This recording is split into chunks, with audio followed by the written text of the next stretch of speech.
এই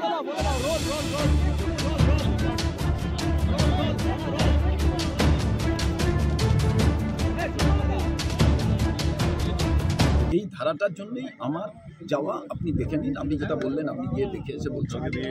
আমি ওটাই বলছি, মানে আপনারা এখানে দাঁড়িয়ে আছেন, আমি হয়তো অ্যাট দ্য মোস্ট গিয়ে এখান থেকে আমি দেখে আসি। 7 মিটার দূরে কি হয় বলতে হবে, ঠিক আছে, কিন্তু যেখান থেকে আমি দেখবো রাস্তা দেখে 10 মিনিট না, যেখান থেকে আমি দেখবো রাস্তা ভাঙা শুরু হয়েছে, আমি কিন্তু সেখানে ঠিক আছে। আর তাও কি আমি আপনাকে বলছি আমি স্পট ঘোরা, আমি মুহূর্তে আপনি যদি বলেন না হলো, তাও কি, তাও হচ্ছে সেটা হচ্ছে যে এখান থেকে যদি আমি 1 মিটারও যদি এগোনোর কিছু ব্যাপার থাকে তাও উনি একাই হবেন, ঠিক আছে, বাকিটা কিন্তু আমি একবার দেখে আসি।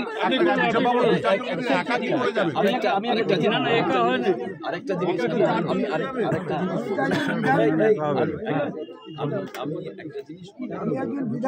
দেখাতে এসেছিলাম, এখন বিক্ষোভ দেখিয়ে কি হবে? আচ্ছা, সরকারি নির্বাচন হয়নি,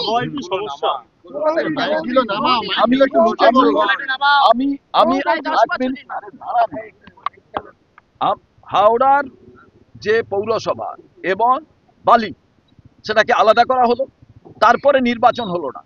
নির্বাচিত যদি পৌর বোর্ড থাকতো, কর্পোরেশনের মানুষেরা থাকতেন, তাহলে মানুষ তাদের কাছে কৈফিয়ত চাইতেন, আপনাকে ভোট দিয়েছি, আপনি আমাদের উত্তর দিন। কেন দীর্ঘদিন এখানে নির্বাচন করা হয়নি? সরকার কি হেরে যাবে বলে? আরে হারুক জিতুক যেভাবে প্রশ্ন, আজকে 15 বছর প্রায় এখানে নির্বাচন নেই, কারা চালাচ্ছেন? এবং তারা মৌরুসির পাট্টা তৈরি করে ফেলেছেন। এবং সব থেকে বড় প্রশ্ন আমি মুখ্যমন্ত্রীর কাছে জিজ্ঞেস করব, আমি কলকাতা পৌরসভার মেয়র, যিনি এই ডিপার্টমেন্টের মন্ত্রী, তার কাছে জিজ্ঞেস করব, নবান্নে বসেন, 2টো লোকসভা কেন্দ্র, আপনারা জানেন না?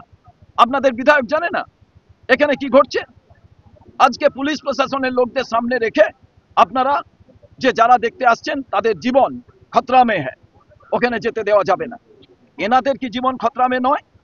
এনারা কি করে যাচ্ছেন?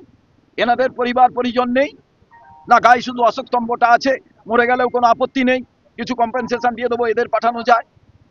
অতএব আজকে আমি বলছি পুরো অব্যবস্থা, এটা সরকার চলছে বলে আমি মনে করি না।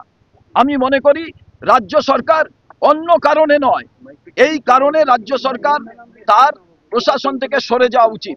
এত ঢিলে প্রশাসন এর আগে আমি কোনো সময় দেখিনি। আজকে মুখ্যমন্ত্রী অক্সফোর্ডে মুখ্যমন্ত্রী, আর তার এখানে মানুষেরা বাস্তু হারিয়ে ঘুরছেন, মুখ্যমন্ত্রী পিছের দিকে হেঁটে যাচ্ছেন। আজকে আমি সকালে দেখলাম মর্নিং ওয়াকে, স্বাস্থ্যবান বিষয় পিছু হাঁটা। তো পশ্চিমবঙ্গের নবান্নের পাশের জায়গা তো পিছে হেঁটে যাচ্ছে। এটা মুখ্যমন্ত্রীকে আমি আশা করব তিনি এটা দৃষ্টি সহকারে দেখবেন।